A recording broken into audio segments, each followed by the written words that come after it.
let's make some introductions. Jen, meet Lorena. Lorena, meet Dan. Dan, meet Johnny. Johnny, meet Lorena. Johnny, meet, anyway, we got this.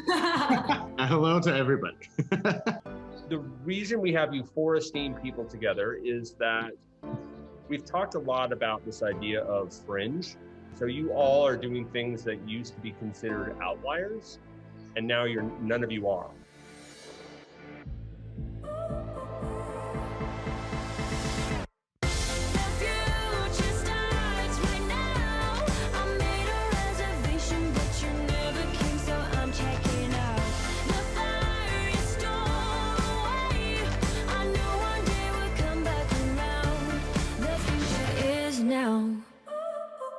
Three, two, one. Hi, everybody. I'm Chief Ferguson. And I'm Patrick Jager. Welcome to another episode of The Distillery. Yeah, this is going to be a good one. We're focusing on the fringes, or at least areas of the business that used to be considered the fringe, but now may actually be considered mainstream. Yeah, totally. So we are talking about esports and gaming and the platforms that have built around that and influencers that have come off of new platforms and how technology has changed what we're doing to include VR. We're going to talk with a VR producer. So we have a lot of stuff to go through. And just to remind you at home how this works, we'll have 3 rounds. We'll have the now rounds talking about specific data points, things that are currently happening at the moment. Then we'll move on to a 2-on-1 conversation with one of our guests. And then the final round, which is the next round, where we can look a little bit into the future. Maybe this time we'll get our guests to predict what the future looks like on the fringes. Oh, I love that. So let's kick things off. Patrick, I think you have some data points that you want to share. I do. And this week, since we're talking about fringe, we wanted to pull together some interesting stats. I'll put them up here on the screen. And then after T and I talk about them, we'll open it up to our guests. So here's some stats. They're random, but there you go. First one, folks from ABI Research said that thanks to 5G, from a content perspective, the opportunities to innovate in the next 5 years and beyond are seemingly endless. And they talk about in this report, the billions of dollars that have been instantly put on the table because of the opportunities around 5G. Second point, in an article in Tech Story, quoting a report from Juniper Research, they said that esports and game streaming will bring to 2.1 billion this year and will grow to 3.5 billion in 2025. When we introduce Dan, I know he will have a comment on that, and I know Jen will as well, because I remember when they both said that that's going to happen and no one agreed. Third, with 84 million viewers, esports will have more viewers than the MLB, NBA, NHL, and MLS. The only league with more viewers in esports will be the NFL. They are expected to have 141 million viewers this year. That's crazy. Crazy. I'm sure that our guests are going to have some thoughts on these stats. So T, why don't we kick it off with our intros? Absolutely. So first up, we are excited to welcome Jen Mancini. She's currently focused on reinventing the in-game advertising experience for free-to-play console and PC games at the newly formed Player One, which is a division of Simul Media.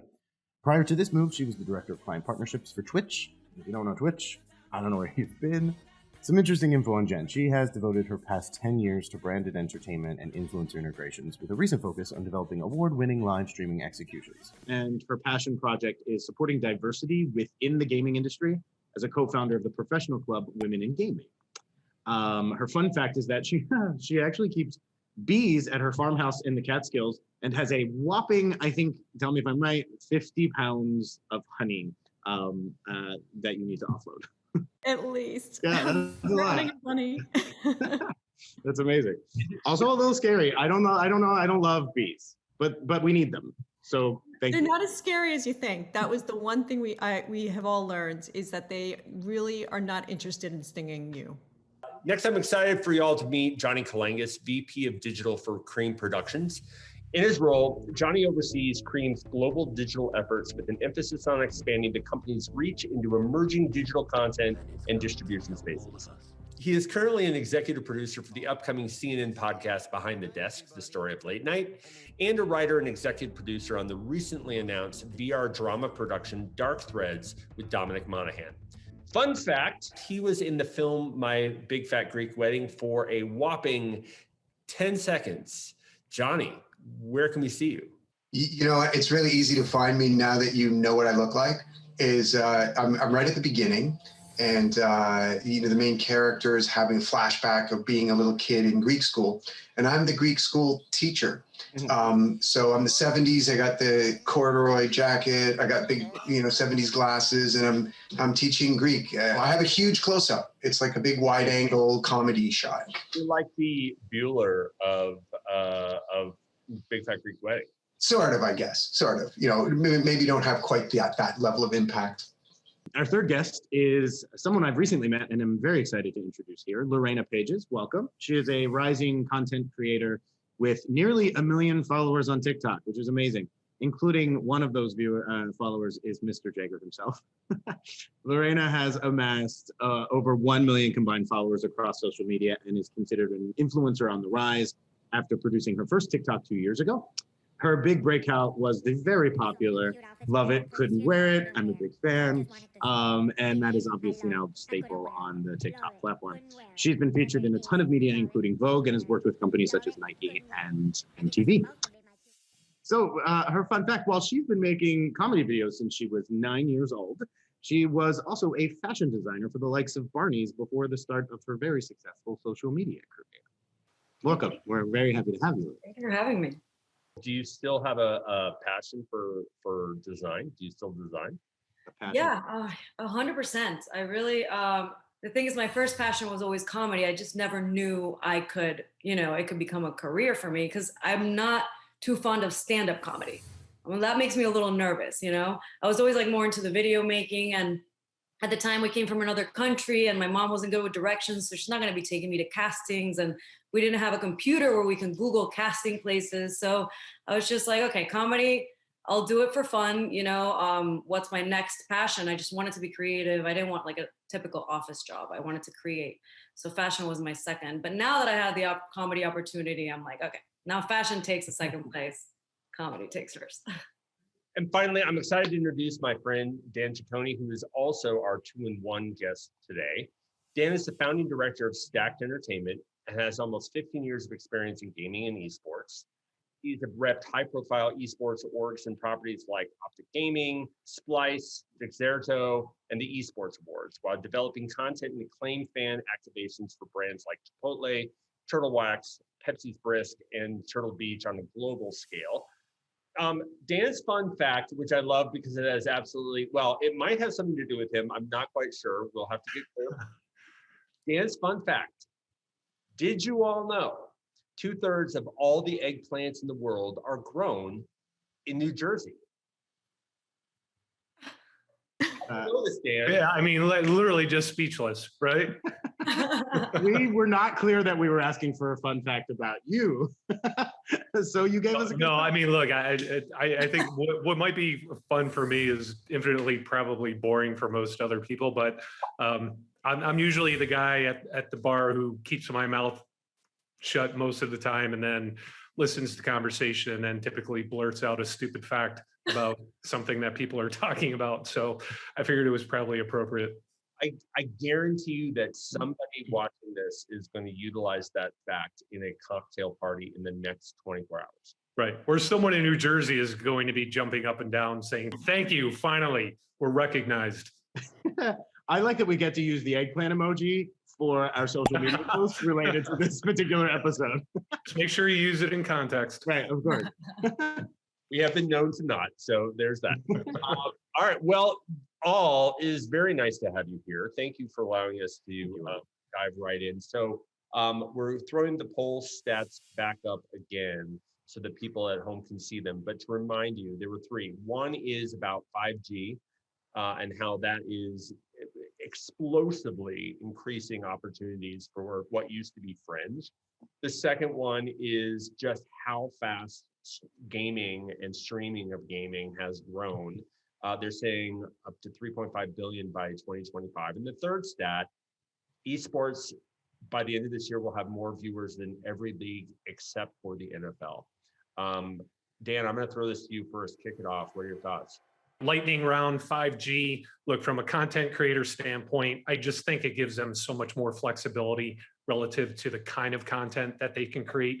where they can create it, right? Especially now, like unless you're physically at your setup, Lorena might be able to appreciate this, but it's still a bit cumbersome, right? You have to make sure you have all the technology, uploading literally everything at your fingertips. Versus 5G, you can basically create a studio anywhere, which has to be pretty exciting, not only for content creators, but even event organizers, really wherever you sit within the space. Just being able to upload, be able to stream basically from wherever you want is terrific. From a distribution standpoint, on a personal level or selfish level, we're working on some content distribution platforms where 5G and not having to rely on some of the pipes would be immensely huge. So, we're very excited about that. As far as when it comes to viewership, and I know I went to number 3 before number 2. As far as viewership, one of the challenges that I think the industry has is that we tend to talk about these really big numbers, but while we see this exponential growth, what I always try to remind the audience is that when we talk about esports, it's just like saying sports. So I just want to temper everyone's expectations. I think we're getting there already, where we see some individual events that are superseding traditional sports. But I just think we need to be careful when we lump the entire esports viewing audience and start comparing it to individual sports. It's there, but the audience for a number of different esports are pretty diverse. The audience for Call of Duty is going to be different than the audience for Dota. And I'd really like the industry, the YouGovs of the world, the Newzoos of the world, to start kind of breaking those down, the Twitches of the world, just because I think it'd be much more educational and pretty helpful for brands when they're trying to navigate the space. So I know I hit 2 out of 3, but I'll add on and just say it's similar to saying that there's a gazillion billion gamers and we don't qualify. Like, what type of gamer is it? The person that's just jumping on their phone and they just want to waste a few minutes while they're online, or is it that really avid gamer that's spending a tremendous amount of their lives around that experience? And I think it reminds me of those same stats that we get in esports, where there's not as much overlap as you would expect in traditional sports, as you would hope. Johnny, what's your thought? I guess I'll take on a couple of them. I mean, because we're working in VR right now, sort of specifically, I kind of wonder what the opportunity is for VR experiences within, the esports world. And I think that it's difficult. I think that VR is still pretty clunky. I think the kind of experiences that it offers, one thing I've learned after doing this kind of thing for a long time, and I'm expecting people are going to agree with this, is at least at our level, we really benefit from having innovative partners, right? We can only be as interesting as the partnerships that we can build. For example, we were talking with the Blue Jays about how we could use 5G in the context of how Major League Baseball works, how it reports itself, how it connects with audiences and all that. It's tricky because it's innovative, and now you're talking to a small audience, right? How do you sell the bigger audience who's using their phones, and by and large that's working just fine with them? Now you want to sell them a much potentially more expensive, expansive system. Yeah, it's going to offer you better experiences, but how much better are they, and how many people can you get over there in time to make those things match? The other stat just about sports is that pro sports still are so celebrity driven. Like, everybody knows who the great players are in those fields. I just think from a mainstream standpoint versus the great hockey, baseball, and basketball NFL players, because those guys are on TV every minute of every day, being in sponsorship situations and all of that. So I'd love to be educated a bit on sort of how esports handles that and who those big guys are. Yeah, I mean, look, from my perspective, and I've been saying this forever, and when Patrick and I met a few years ago, I personally take exception to the term mainstream when it comes to gaming and esports, because quite frankly, to me, it has more to do with mainstream media recognition.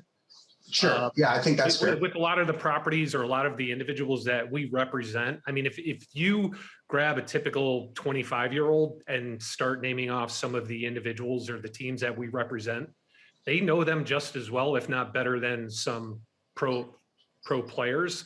So Look, I've always seen gaming and esports kind of driving technology or technology. It's a chicken and the egg type of a thing. But when you start breaking it down by demographic, the reality is younger demographics identify much more with gaming and esports.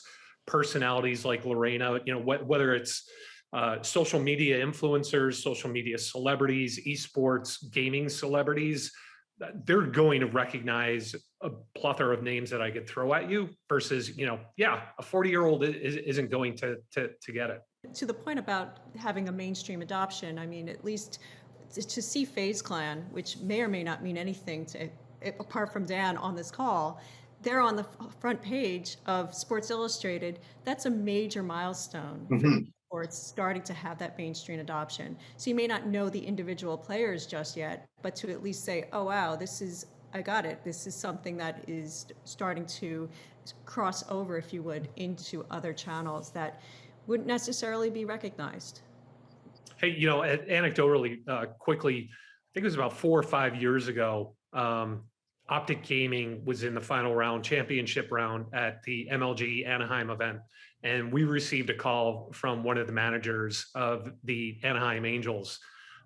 Long story short, the starting lineup for the Anaheim Angels, their game had just ended. They came to the arena where the MLG event was taking place and met Optic Gaming backstage between matches. And it was total role reversal. I mean, the Anaheim Angels, the entire starting lineup, they were taking pictures of each other's sneakers. They were doing selfies, right? And these were professional ball players that were acting like, the 18, 20-year-old roadies following bands around. They knew everything about these guys. And that was literally 4 or 5 years ago. And we've definitely see that start to transcend more mainstream, more sports as we're having this conversation. That's an awesome story. It's interesting when you start talking about where are we going, because we're talking about Fringe, right? When you think about the Fringe started as exactly that. People that played Dota knew Dota, but that was like a tiny little thing. The fact is, I would assume most of us know what Dota is by now, or Call of Duty, or whatever. And that means it's no longer Fringe. And when you start to see these types of financial numbers, it's no longer Fringe. And so that's really where we want to dive. How do you go from being Fringe to mainstream? VR, uber fringy until now. And so I think there is this interesting shift. Do you think, just out of curiosity, a lot of times innovation is what spurs the transition from Fringe to more mainstream, or the visibility by the mainstream media? And I'm curious what everybody thinks drives innovation these days. Is it dollars? Is it eyeballs? Is it the visibility? Is it the celebrity status that comes along with it? Where do you guys sit in what you think is the biggest driver? Views. Who's getting the most views? And sometimes it's not the best people, but if they're getting views, the brands are looking, okay, I want to work with this person because he's getting. So I think it's retention, views, and the right demographic. I think bigger picture, it's also adoption, the technology that can support it. So VR, the first, weight, how many hundreds of pounds, it wasn't very usable.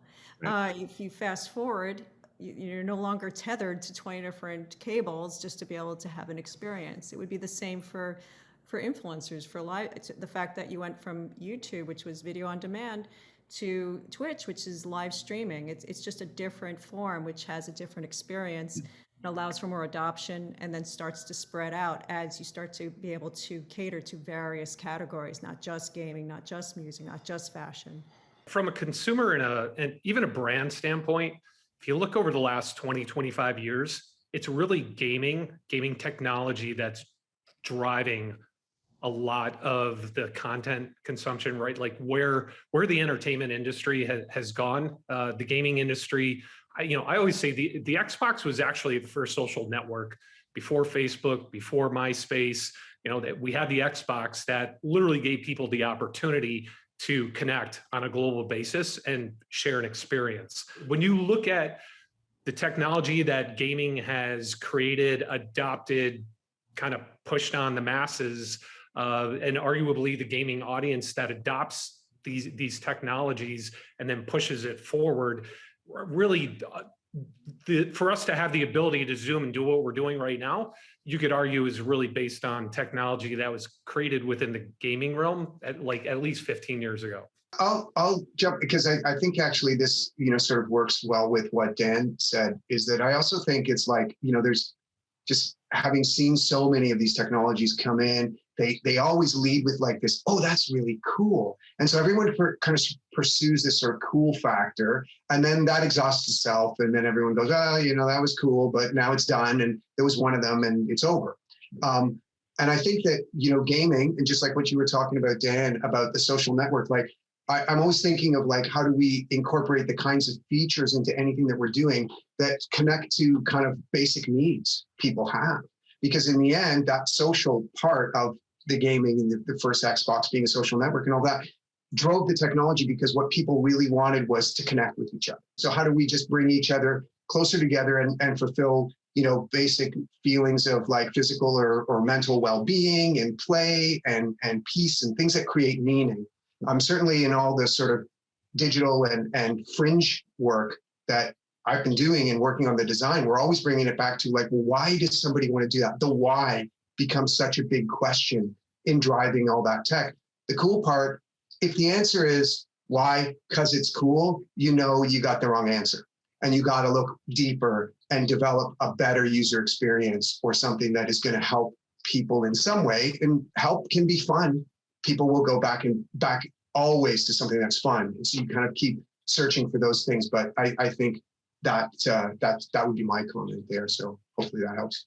You talk about kind of the fun versus the functionality of doing something. And I think that this last 16 months, and we're in this now round. So we really are talking about the now and where we are right now. So I want to ask you all how the pandemic and this last 16 months of people being home and focusing on different things, how has it affected the world that you have created and the types of growth you've seen in your industry? Jen, I'm going to start this off with you.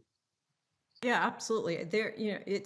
It was a strange time to begin with, and to mention the why, I think, to tie it back to Johnny's point.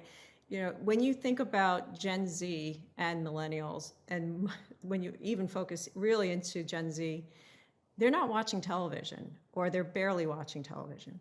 So you want to find a new way to cater to their behavior and how they want to consume content, and to still create good content that they're going to want to watch.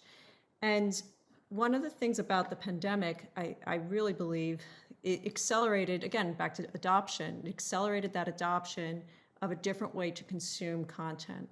So it was a very interesting time, because people were craving for connection. They were craving for a place, and it was very positive. Gaming at large was a very positive category, and Twitch, as well as probably most social, probably did very well in the pandemic.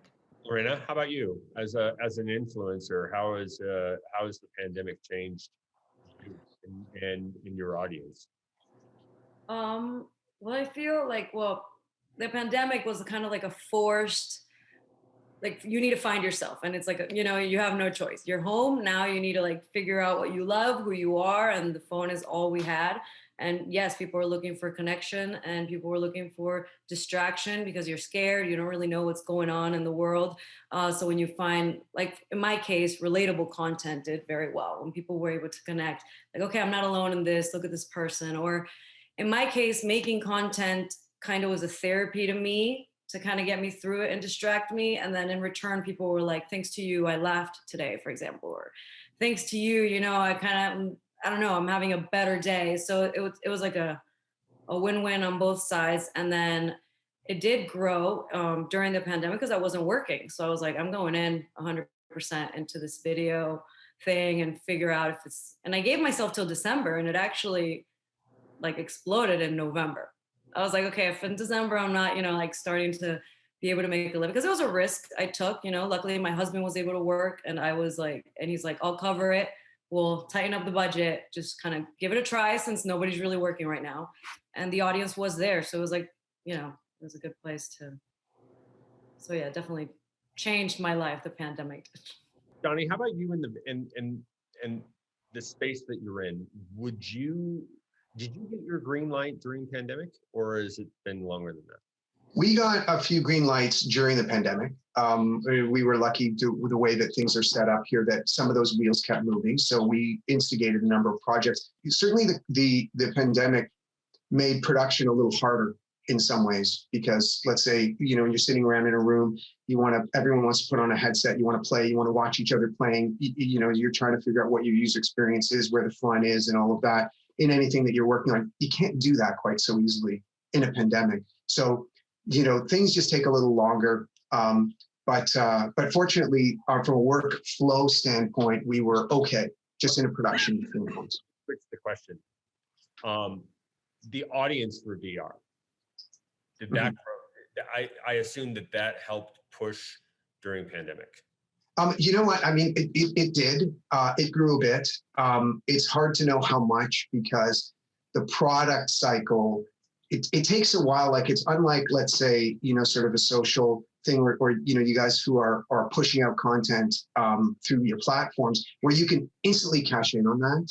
We're in a production cycle. So it's, this Dominic Monaghan project that we're talking about, Dark Threads, this interactive VR starting, it's taken us 2 years to make it. So, if people were sitting playing, sort of at home playing VR more often, we couldn't get it out faster just because of that. We were unable to sort of, for lack of a better term, capitalize on some of those habits that people might be developing now. And now I'm actually predicting that once the pandemic ends, I don't know what it's like in the US and at what parts of the States you guys are in.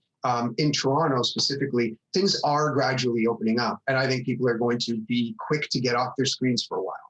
So Dan, switching to you, because I want to start our 2-on-1, this idea of the pandemic and that time being a time of growth and development.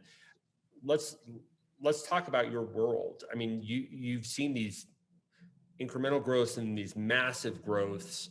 How did the pandemic affect your industry? Yeah, so it was two sides easily. One of them is, look, just being in the space for as long as I have, as far as esports and gaming is concerned, despite what might be presented in mainstream media and despite all the discussions out there, it was actually a pretty easy pivot for the esports and gaming industry. And the reason why I say that is, look, we all were just starting to get used to bigger events, more frequent fan attended events.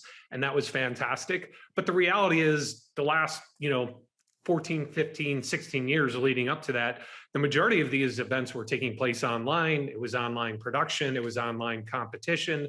So it was really just kind of a quick pivot for the industry back to what they were doing. Where I saw the pandemic as also being phase 2 of what I call the Fortnite phase. And from a brand standpoint, what I mean by that is one of the ways that Fortnite really benefited the industry as a whole is during that summer when it really took off, we had a lot of, quite frankly, middle-aged brand managers, and I'm middle-aged, so, but we had a lot of middle-aged brand managers that suddenly saw their 14, 15, 16, 20-year-old college student, right, at home during the summer playing this video game, but suddenly realized they're not sitting in their room alone. They're actually playing this game with a bunch of their other friends and meeting new people. But then everyone went back to school. That kind of started a lot of conversations. It started to open up a lot of eyes. Then with the pandemic, for these same brand managers or other corporate executives, agency executives, to literally see their entire family playing video games, playing a variety of video games, consuming YouTube gaming content, right, by following these individuals, then it starts to paint a bigger picture beyond just what Fortnite was. And I think for a lot of brand managers and for a lot of agencies, it opened their mind to the fact that not only is gaming and esports a much broader engagement than they thought that it was, but that there's a very large social circle that their kids are participating in within this whole ecosystem. So, the positive coming out of it is just that a lot of brands were saying, hey, there's all these other forms of entertainment where we have to pull our money out. The content isn't even there. And it was a pleasant surprise for them to see that there was an opportunity for them to shift some of those marketing dollars pretty quickly into gaming and esports. Do you expect that shift to remain as things start opening up, and obviously as new content starts rolling out on streamers and broadcast, et cetera? What are your thoughts on how that looks now? Yeah, I mean, look, my personal prediction, I think it's fantastic for the industry. Quite frankly, look, the more that television dies, the more nails that are in television. And when I say television, I mean linear. I think as an industry and just getting beyond gaming and esports, we need to start defining, watching television, what that means, because it's completely different now than what it was 5 years ago. I don't know that we should differentiate someone watching Netflix or YouTube or Twitch on their 55-inch flat screen TV differently than them watching, a program on NBC. But as ratings continue to just disintegrate on linear television, more eyeballs spending more time within these digital formats, esports and gaming being as big as they are, new personalities breaking out literally almost every week. From an investment, a brand investment, marketing investment standpoint, I think it's just going to be massive over the next couple of years. When you evangelized for a long time to brands that this is the next big thing, what took them so long, or what did you realize that they didn't? Look, I've been very outspoken, and I'd love to hear from Johnny and Jenna on this as well. But I've been very outspoken that I have been and continue to be very frustrated by traditional agencies, traditional marketers trying to force a traditional TV metric model into platforms like Twitch or YouTube, TikTok, Instagram.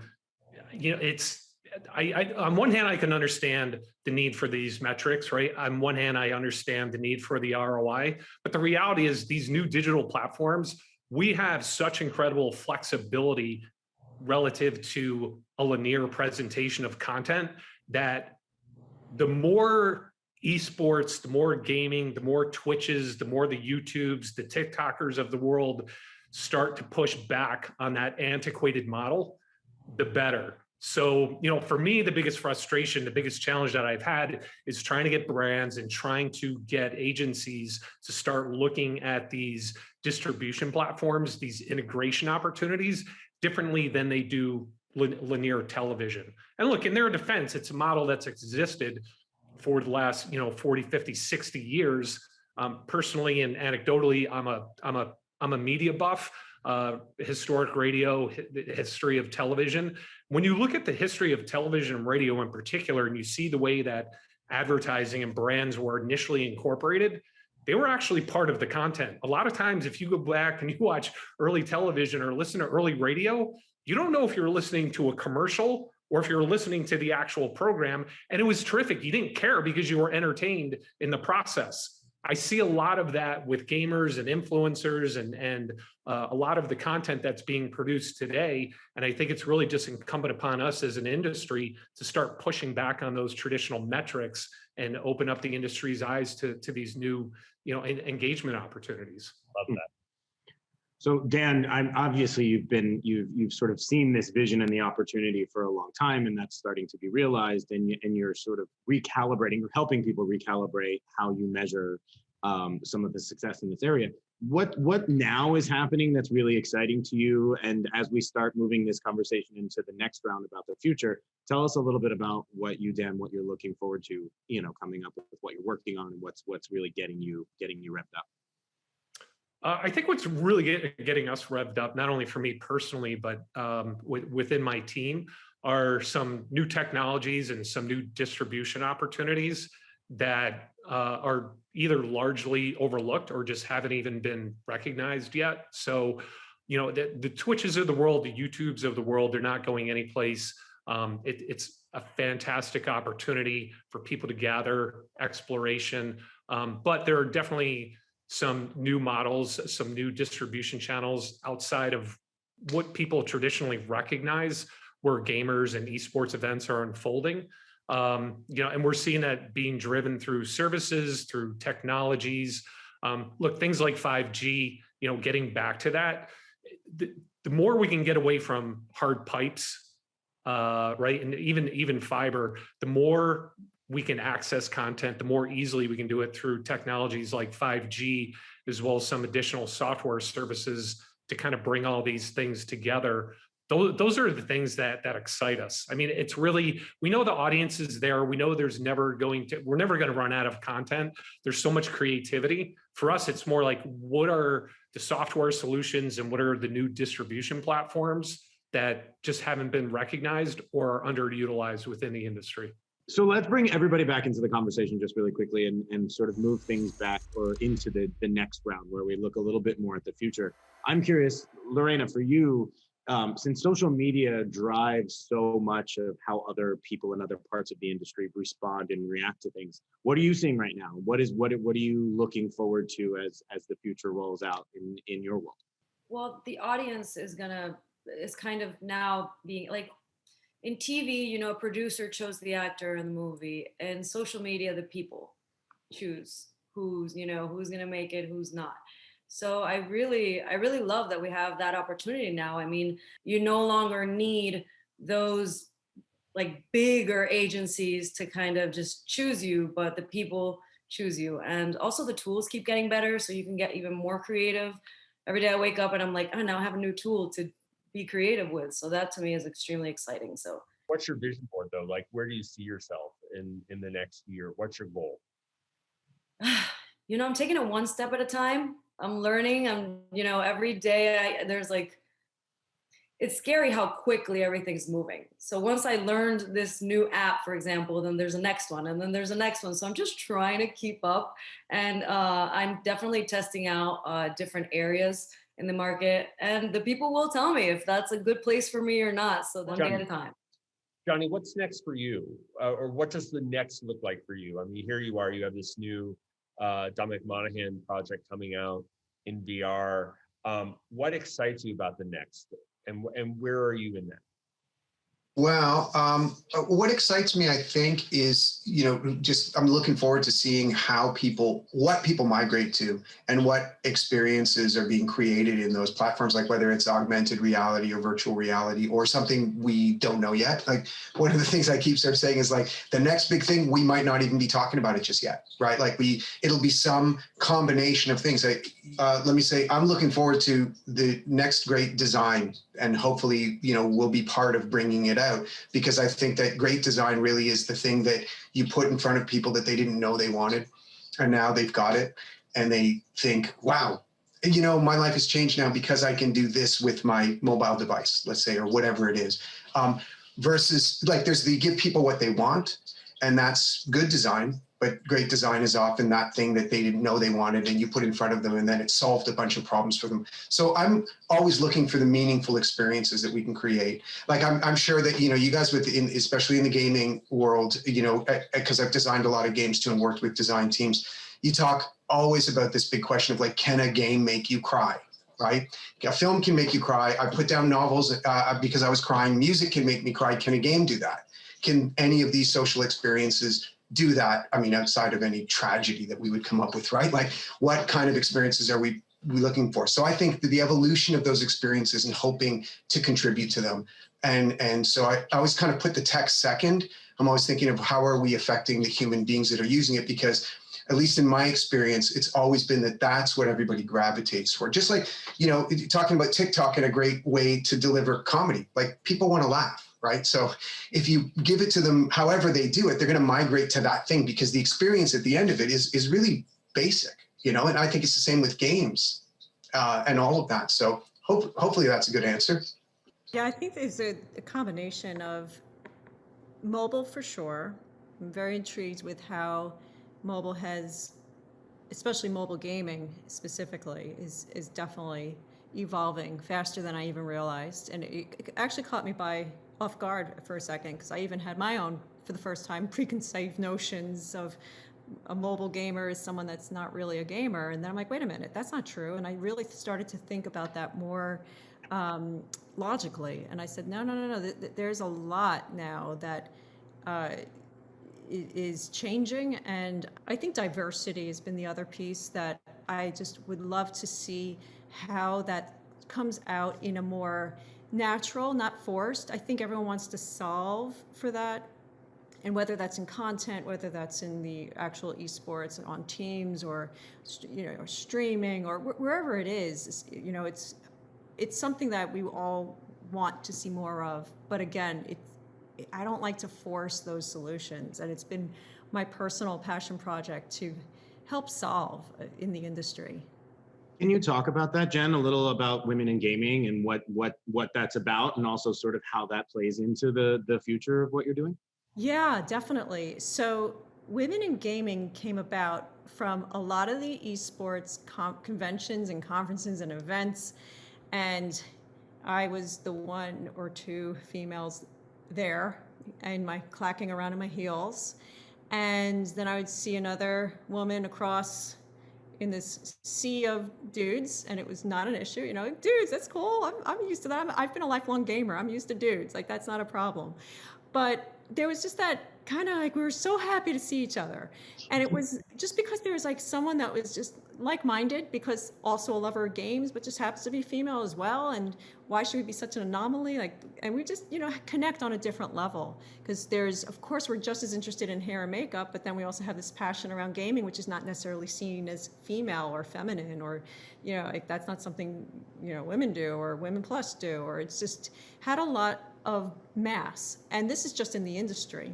So I started to realize that I wanted to pull together all of the industry C-suite and their teams together and rally around the industry, but in our own kind of safe space, if you would, so that we can then empower each other and then go back out into the industry and have a bit of swagger and not feel like, oh, I have imposter syndrome, or all the things that you kind of deal with when you're kind of out on your own island sometimes, when you don't have a lot of similar people that can support you. And I think that was the beginning of something that's now just expanding. It started very local in New York City and is expanded nationally.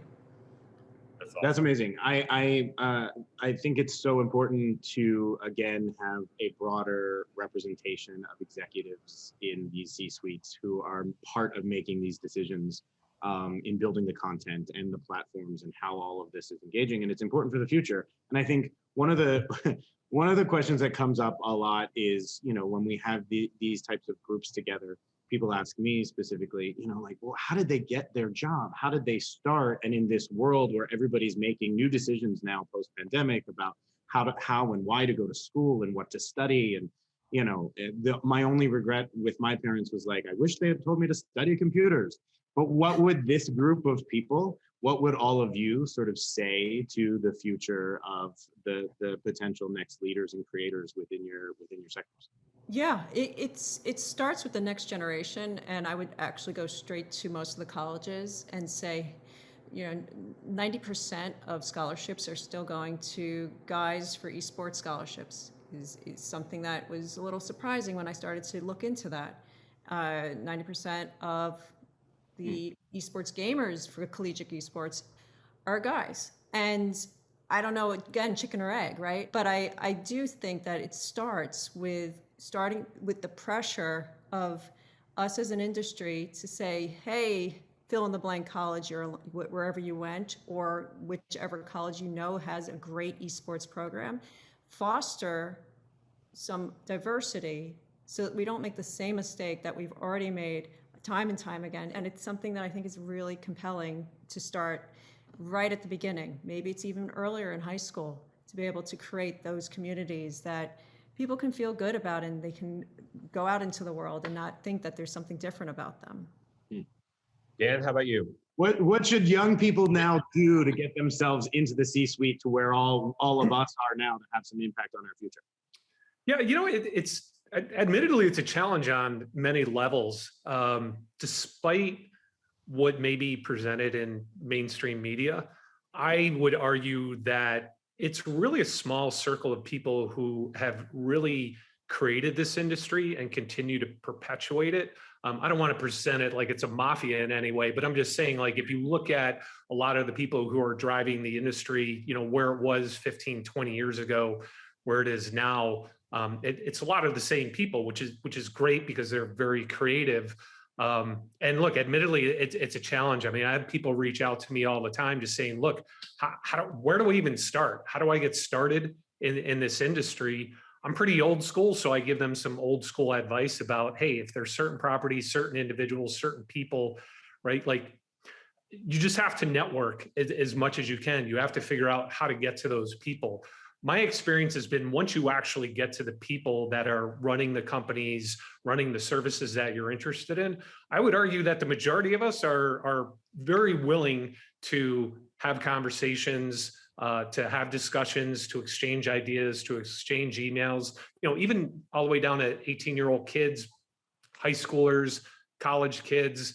From an industry standpoint, I just don't think we do. I don't think we make ourselves accessible enough, nor do we communicate how a younger generation or anyone who's interested in the space can get involved. I mean, I personally would love to see panels like this, some kind of a roadshow where literally there's maybe the top 10, 15 executives that, instead of charging $3,500 for brand marketers or agency marketers, that we actually do some kind of a college tour. We do some kind of a high school tour, make ourselves available. And, I know I'm getting a little ranty, but it's definitely a challenge. And I would just love to see people within the industry, within the C-suite, just kind of come together and say, how can we make ourselves more accessible? That could be just literally as easy as setting aside, maybe an hour a week just to randomly go through emails or reach out to people to have these discussions. Johnny, what about you? What advice do you have for people that want to get into the more tech side of production? I would say, don't let anybody talk you out of stuff. And I've noticed so many times, and it's happened in my life, where I would say, oh, I want to do this and this and this. And they'd say, oh, no, you got to pick one. And I was like, well, I don't really want to pick one. So I'm going to try and learn about all of those and see how they serve me. And that worked. The other one I would say is that learn communication and writing. I feel like writing skills are at a low for whatever reason. People they're just like, well, I don't read that much, so I don't have to write that much. I'm guessing everybody here has had endless experiences. For me, it's 20 years now of having a crazy idea, having to sit across from people or submit a document that explained that idea in language that everybody could understand. And people who had no idea what you were talking about were now able to go, oh, I get it. Well, that is really hard work. You're going to write the 40 pages that I'm not going to show you, and I'm going to give you a paragraph. So I think those skills are that, like, learn communication styles, writing. Don't get talked out of stuff. So, Marina, from a creator perspective, what do you teach? What do you say to people that are like, I want to create like you? I would say the information is out there and on the internet. I've pretty much went to the University of YouTube. I did fashion design, but then everything else I had to YouTube and teach myself. Unfortunately, hopefully I can see technical schools starting to come out. If you want to be a content creator, what aspect of it do you want to be? Marketing content or creating content? I think that's the next step as far as schooling. But as of right now, you have to teach yourself. The information is out there. Consistency. I also got lucky that I met YouTuber friends, which I didn't even know. Like, YouTube was such a they have an incredible job, like they do so well. And I was like, oh, I had no idea. I never even wondered, really. So they taught me. They're the ones who were like, hey, get on TikTok. You have short format. And they taught me how the industry works. They did say you have to be passionate and consistent, because that's what wins the game. Because people normally, if you get in it just for the money, then after 6 months, you're going to get over it and you're going to quit, because you never know. It could take a year, it could take 2 years, 10 years. So unless you're doing it because you truly enjoy it, then you're probably going to stop. So I just recommend do what you're truly passionate about, and there's information everywhere. And people are really open to helping. I follow certain creators that always give me tips on the certain trick they did, or so. If you follow it, you can make it. One thing, just kind of compounding what Lorena said, I think one of the biggest challenges that I've seen though is a lot of people who reach out, they really don't, it's not only that they don't know where to get started, but a lot of times they don't know what they want to do in the industry, right? They know they want to get involved. And I always tell them, like, guys, it's like going into sports or entertainment. It's a huge industry. You really need to kind of dive down into what aspect of the industry you want to be involved in, and then go from there. Sometimes it's not even knowing what types of jobs are available. I mean, so much of the entertainment industry is guilty of that. Like when I was a kid, it was like you were an actor or director if you wanted to be in the entertainment industry. But lo and behold, there's just so much else more that you can do. Look, admittedly, being within the industry, I don't want to say you get blinders, but you start to lose the fact that, right, we know the industry so well. We just need to keep in mind that, especially a younger generation or people looking to get into the industry, it could be the wild west for them, where it might be difficult for them to figure out what that entry point is. That is a perfect segue to what we're going to call our speed round. I have a question for you to wrap this up. We talk about the industry. We all represent different parts of an industry because we're talking about creativity. So when we were talking about the next Fringe, sorry to put you all on the spot, but what do you think the next Fringe area is that's going to turn into mainstream? Look, I'm going to take the easy way out of this. It's twofold from my standpoint. One part of it is technology. One thing that I really like is that the innovation within technology just continues, but that's kind of an unknown.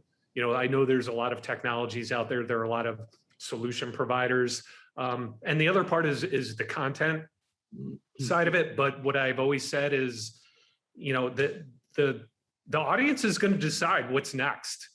Every time we have this conversation, look, there might be distribution platforms or someone might hit on a technology.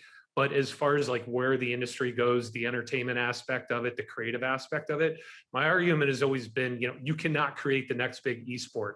The audience is going to decide what the next big esport is. So just keep your ear to the ground and pay attention to the fans in the community. And again, that's my easy way out of the question.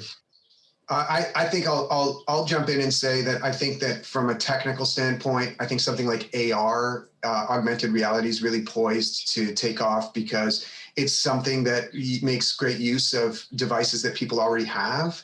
And I think 5G is going to extend its capabilities. I think it also speaks to people wanting to kind of use tech and participate in their lives at the same time. So I think that it offers that opportunity. Like most people are watching stuff and on their phone at the same time. Everybody's got, multiple points of attention. And I think AR can bring those together. I think it works great for the potential of live events as well. It's got a really strong social potential. So I think if I was going to pick one of, as you said, sort of what's the next to become mainstream, I think maybe it's already mainstream, but it's going to really take off if I was going to pick one. I'm gonna toss one out. I know it's me, but I'm gonna go with social commerce or social marketplaces. Hopefully that probably is great for someone like you, Lorena. But like with technology, with transactional commerce, and the connection to social media, that to me right now, I think is going to take off, especially as people start buying more things via TikTok and stuff. You think the industry is going to create its own crypto? That could be fun. No, I mean, I ask that honestly, just because, it's when you look at the inherent digital nature and just the amount of communication, how people are buying and selling, not to get too off topic, but I just feel like there might be some cryptocurrency that the gaming community adopts, and that can definitely help explode. I may jump on that because I was going to mention blockchain gaming is one that is in process. I'm working with a developer on that. Waiting for them to get their game developed, but that's been one that I'm very intrigued about. I would say I have to agree, 5G, satellite internet, things that just allow for more access, faster, quicker, less lag. Very intrigued by VR even, or cloud gaming. There's so many different areas that I'm waiting for. I mean, I'm definitely excited about cloud gaming. People are like, what is it? It's going to fail. And I actually, 100%, I'm a believer. It's going to happen. I'm huge on VR. I think that's like right now, like the most incredible technology there is, and there's so much potential there. So I can't Well, wait. we got a whole bunch of things that we'll send you that you can test and you can have fun with. I think Then traveling VR, if you're not capable of actually going somewhere, you can experience that place. yeah. Gym. And I think shared events in VR, right? People doing things together in VR, I think, has got a lot of potential too. We're always looking for how do we build in social features in VR things so that they don't need to shut someone off from the world for so long, He gave one, I'm going to give one, and it's actually, I'm going to follow up on Lorena's. I think that a huge area is going to be in virtual tourism and edutainment, because I think there's a lot about our world. People are going to not travel in the same ways. People are not going to experience in the same ways. We sure as shit aren't teaching people the same things in school. So I think that there's a huge content and creative push for edu and travel entertainment. That's my drop mic. Yeah, even skydiving. I went VR skydiving the other day, and I really had to take it off because I felt like the emptiness in my stomach. And for some people that aren't capable of doing extreme sports, it's a beautiful thing to be able to, Totally agree. If you're stuck in a hospital, yeah. Okay, well, I have a sneaking suspicion that we're going to have a On the Fringe 2.0, because we just scratched this. We definitely don't want the conversation to end here. So we'll be putting links to your pages, to your bios, to the stats we talked about here, as well as comments from our panelists. And we really want you at home to weigh in. So make sure you log into the distillery.live to connect with everything we talked about today. Yeah, and a big, huge thanks to all of our guests, Jen, Lorena, Dan, and Johnny. This has been really fun, super insightful, and I'm looking forward to that follow-up conversation that we'll have in the future. See who was right. Thanks for having us. Thanks, guys, so much for being here. We look forward to talking with you soon. Appreciate it. Thank you. Thank you. Bye-bye. Bye-bye.